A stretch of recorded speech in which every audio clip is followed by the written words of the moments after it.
Here are 5 of my favorite takedowns to hit from the front. These are what I consider like safe takedowns from the front. And if we're talking like self-defense, and I've mentioned this every time we go over takedowns, is I'm always have to be aware of how I'm taking this person down due to liability reasons. Because if I get behind this person and I pick them up and I slam them on their head and I cause some serious damage and it wasn't justified, I'm gonna be in a lot of trouble. When we talk about takedowns from the front, and again, we've done tons of videos on takedowns from behind, when I get in here, a lot of times you may, like let's say we get to this double underhook position, like what do I do from here? How do I take the person down from here? People are so used to like trying to like work and get around to the back, which is great, but it may not always be, you may not always have the opportunity to, or people are gonna be like, oh, well, I can start going for like ankle picks or single legs or double blasts. But the problem is that if I miss any of this and we scramble back up, now we're out. And so I call these like safe takedowns, one, because it's minimal damage to this person, but 2, more importantly, when I get in here, I'm never losing this position. So if I try to do one of these takedowns and they don't work, I'm still able to secure these double underhooks, which when we're talking especially self-defense, and even when I utilize this in sport,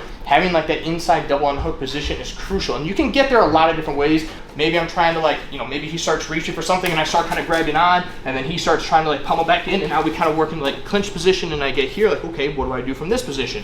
Or maybe he just starts sucker punching me with random punches and I kind of just work my way in and I get into this position. Either way, we've secured double underhooks, so what do we do from here? There's 5 takedowns that I like to hit. The first 3 are going to be kind of like body lock variations, and then the last 2 are going to be leg sweeps. Again, I use all of these for sport. I use all of these when we're training self-defense.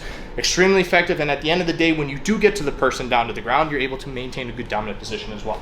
If we manage to get double underhooks, and maybe I'm like a little bit high on these initially, the first body lock position that I want to utilize is once I've secured a good gable grip here, I'm going to immediately look to drop my grip right at the base of his tailbone. I'm going from here right to the tailbone, and essentially when you're doing any of these body lock takedowns in general, I want to suck the fist into my gut as much as I can, and I want to start kind of hipping in and driving in with my head all at the same time so that I get kind of like this postured reaction, right? So I go here, I'm going to drop it down, I'm going to drive in and start pressuring in a little bit. Now, if we're talking about the takedown portion from here, the key to this is I have to start kind of like walking deep past his body a little bit. I can do that by maybe stepping through the middle. I prefer to kind of just step around the leg a little bit and just essentially work this person down to the ground. Now, this isn't going to be one like a nice gentle takedown. Like we're going down to the ground, but I'm not slamming him. He's not gonna be smacking his head necessarily, but we're gonna be coming straight down. And now when I've secured this position, like now I still have a good body lock position from here, but I'm also landing in top mount. I can immediately look to kind of like start kind of threading or figure four in the legs if I want to. I can immediately look to pass and pass up on the side control if I want to, but it's just a nice way to go from like high all the way down to the low tailbone, and we suck it right in. The second variation of this one, like let's say we get here, maybe this isn't working, or maybe he feels this pressure and he takes his leg and kind of starts like stepping away from you a little bit, and I'm gonna shift it to the far hip.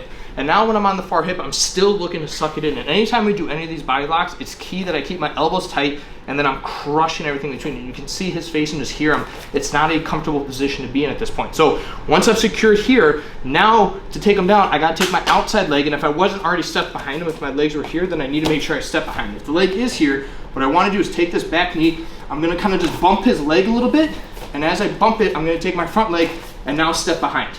And now at this point, I'm gonna step out and just bring him straight down.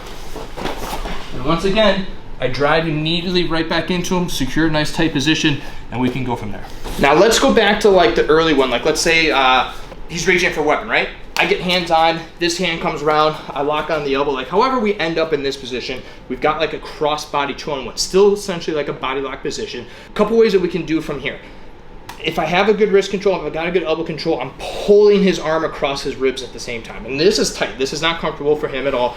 Two ways that I can take him down from here. I can either step, again, straight through and kind of just walk him straight down. And again, he's bracing himself with his body, right? He's not able to post or anything. And again, I'm ending up in a dominant position. Option 2 from here is I'm gonna take my back leg, and as I step, I'm gonna pull back on this elbow a little bit more and just bring him straight down to the ground. Once again, we're kind of going like a ring around the rosy motion and bring him straight down. Now there is one slight adjustment that I picked up from Craig Douglas.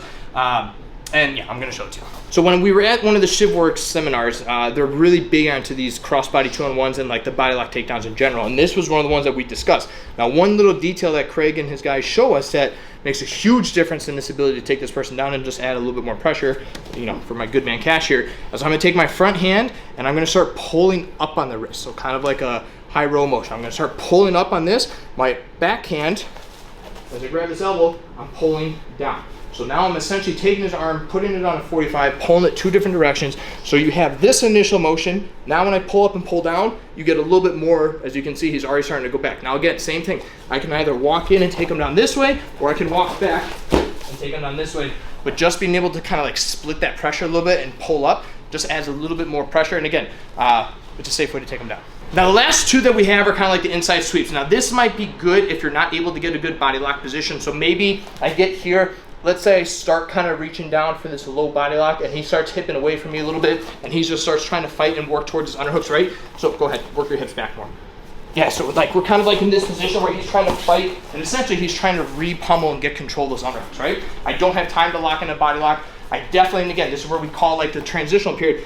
This is not the time for me to like try and switch to the back, right? But this is a perfect time for me to add in sweeps. If I feel like I'm losing these positions, what I want to do is I'm going for the inside sweep. Essentially all I'm doing is taking my same side leg to his same side leg, stepping in, hooking behind his leg here, and I'm just going to drive and drop down to my knee and come up. Now, when we do this, we're going to essentially almost end up in half guard, maybe guard if he decides to like whip this leg up really quickly. But if you understand that this is where you're going to end up, then by the time I hit, I can quickly adjust, stuff this knee, pop my leg over, and I can immediately adjust. But let's do it full speed. One other thing that I'll recommend that when you do this is when you're kind of fighting, kind of step back and pull them into a little bit so that you get this leg to step through. And then as soon as I pull him, I'm now also going to step behind. So when we're doing this full speed, we're fighting, he's trying to get those hooks back, I'm going to pull, sweep, take him straight down. Now again, look how we ended up. I'm somewhat in kind of like a half guard, butterfly guard type position. Immediately I can stuff, pass, and we move from there. And again, this may be like a bad position from an outside perspective, but if I know that that's where we're gonna end up, then the moment we hit while he's like comprehending what just happened, I'm already passing and moving on.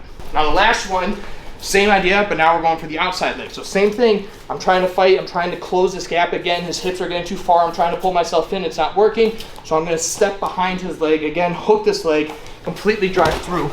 And now from here at this point, I can figure 4, I can lock this leg down, I can pressure into this leg a little bit, and essentially just kind of lock down his hips from here while I now slowly work to pass and maintain control. So again, full speed with this one. We're in here, I'm fighting this, same idea, I'm gonna step back and pull him, and as he steps with that leg, I'm now gonna switch and step forward. So we're moving, we're fighting, step, sweep. And again, immediately we look to lock down, we pass and we go from there. At any point during any of these situations, if we're fighting for these double underhooks, maybe he takes his arm and starts trying to like hook my head like a headlock type position. I can use that if I time it right, where I can like duck under and I can always end up on the back. Like that's a great way to transition to where now I can hip in and I can do all the takedowns that we do from the back. But people tend to forget when you get in here, right? There's a lot of takedown options from here as well. We just again have to remember that we need to do it in a manner that one, doesn't cause a lot of damage to this person unless it's 100% justified, but more importantly, doesn't allow us to lose the position. Yes, as I mentioned at the start, double legs are great. Like I can transition and just double leg glass him, but if I mess it up, if I don't react, if he reacts accordingly, I may miss that opportunity, and now we're gonna end up in a scramble, and now I'm gonna have to somehow find my way back into this position. So if you manage to get double underhooks, this is a great dominant position to be into, but I have to work right away. I can't hang out here because they're immediately gonna start trying to pummel, they're gonna start trying to make space, they're gonna start trying to fight, and you're gonna lose that position very quickly. So these 5 takedowns, again, the 3 different body locks, the 2 leg sweeps, I use them all the time, anytime I'm in and around the clinch, setting them up, collar ties and everything. But again, if you get into those double underhooks, these are great ones to utilize. So give them a shot, stay safe, we'll see you next time.